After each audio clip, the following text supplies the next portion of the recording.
We continue our discussion of probability in section 7.2 with equally likely events.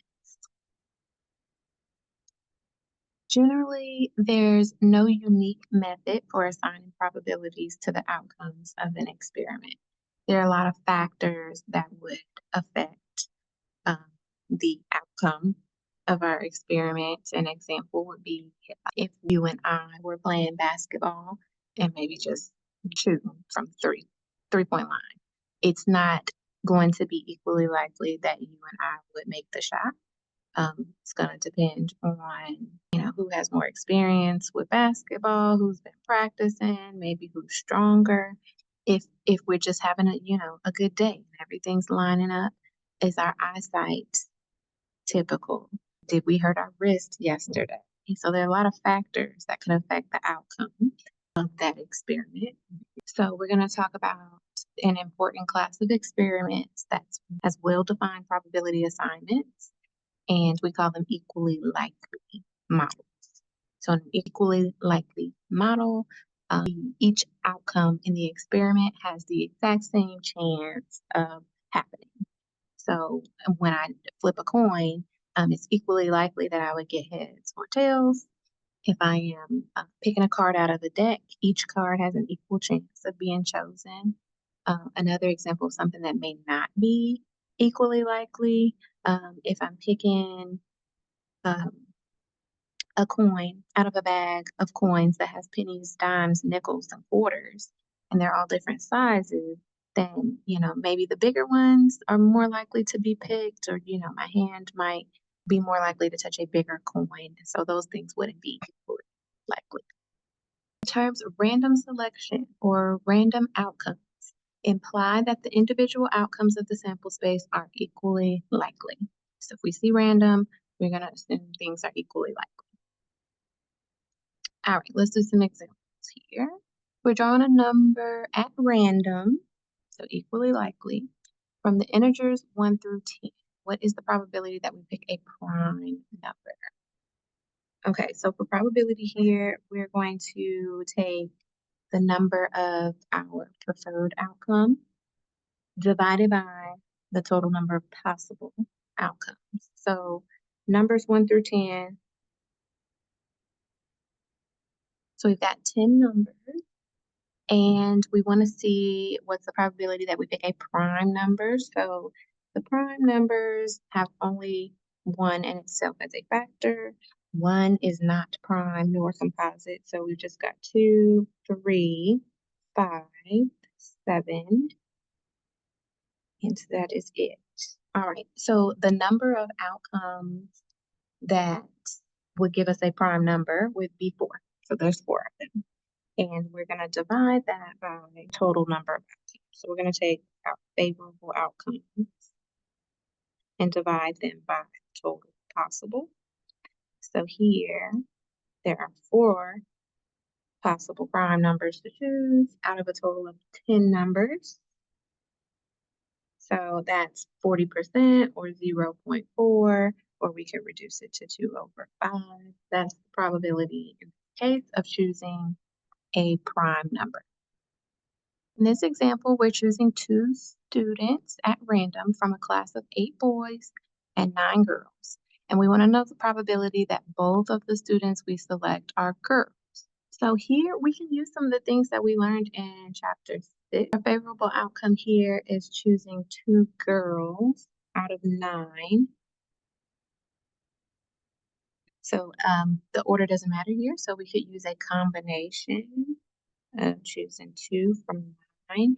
And you could put that in a calculator. If you're using the formula for choosing 2 out of 9, you would be doing a 9 factorial over 2 factorial, and then 9 minus 2 factorial would give us 7 factorial. And then a lot of stuff's going to cancel there. 9 factorial would be 9 times 8 times 7 factorial is going to include all the rest of it. So I can see that some stuff's going to cancel. The 7 factorials. So this is really just 9 times 8 divided by 2 times 1, which is 72 over 2, which equals 36. Okay. So this is equal to 36. All right, we're going to divide it by our total number of outcomes here would be the ways that we could choose 2 students out of the total. Let's see, there's 8 plus 9 students here. So out of the 17, how many ways can we pick 2? That is the total number of outcomes. So choose 17 out of 2. This is the number of ways we can choose just 2 students. And that one is going to end up being, put it in your calculator, or using the formula, you would get this. Okay. So some stuff is going to cancel. You're going to be left with the 17 times the 16, the 15, and everything below it cancels with the 15 factorial. And then we've got the 2 factorial, 2 times 1. So this is equal to 136. All right, so it's 36 out of 136. That's simplifying that by 4. Will give me 9 over 34. And as a decimal, this is 0.265. So that's the probability of choosing 2 girls out of this class of 8 boys and 9 girls. All right, another example. This corporation has 8 men, 6 women on the board of directors. They're at a meeting. They want to put 7 directors in a row. They're choosing them at random, equally likely. They want to know the probability that the arrangement would be 3 men in the first 3 seats and then 4 women in the last 4 seats. So our favorable outcome is very, I'm thinking this probability is going to be low because this is so particular. And here, so we could list out, use our multiplication rule and list out the ways that this could occur. Or you could use, if you're using the formula, this would be a permutation because here the order does matter. Because we want the men in the first 3 seats and we want women in all of the last seats.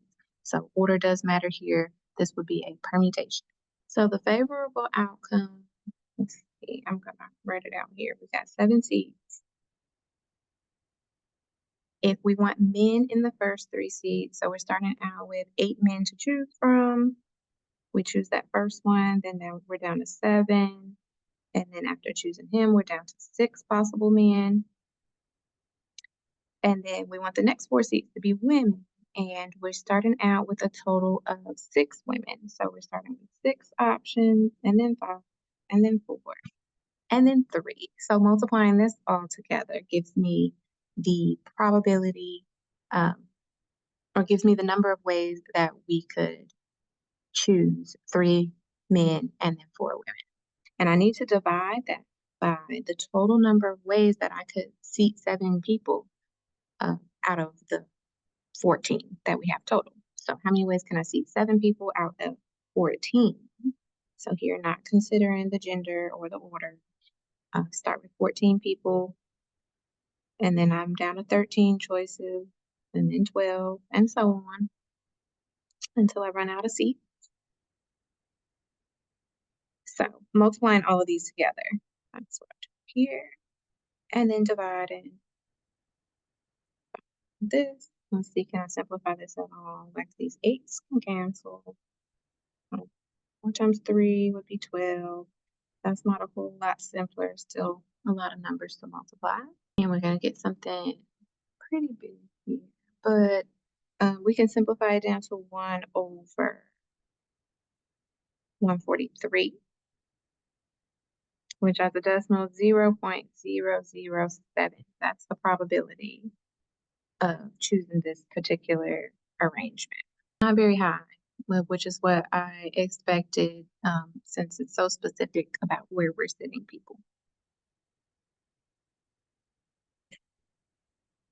All right, so there's a few examples of calculating probabilities when you have equally likely events.